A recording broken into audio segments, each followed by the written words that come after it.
There's a difference between worldly boldness and biblical boldness.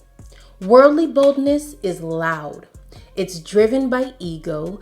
It needs to dominate the room. It needs to win the argument. And it's sourced by the flesh. So that is already an unstable foundation.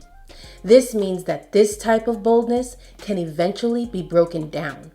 When presented with truth, it often retracts, or sometimes it foolishly stands firm on the outside while breaking down internally.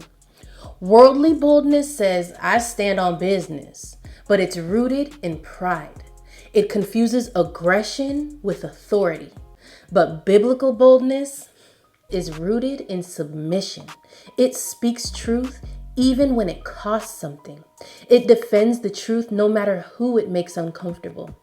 It defends righteousness, not reputation. This kind of boldness is sourced by the Holy Spirit of God Himself, and that is what makes it unmessable. Jesus flipped tables in the temple, and that was also boldness. But that boldness flowed from zeal for His Father's house. And the same Jesus who flipped tables stood silent before Pilate while being falsely accused and sentenced to crucifixion. And that's boldness too. It just looks different. The Greek word used for meekness is prautes. It means gentleness and humility, but not in a fragile way. It carries the idea of controlled strength. Think of a wild horse versus a trained horse. Same strength, different control. Meekness is not the absence of power. It's disciplined power. I only wish those who are agitating you would castrate themselves. So Paul is basically saying, if they're so obsessed with circumcision, they may as well just go all the way and cut their entire meat off. I'm sorry, but from one savage to another, that's hilarious. He was standing firm for Big God, His word, His plans, and His honor.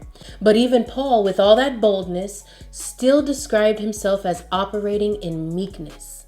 The same fire that once served your flesh can become a tool for righteousness when it's submitted to the Spirit. And that is meekness. And as for me, I'll flip the table when the truth is being corrupted. And I'll bite my tongue when the Spirit says silence is louder.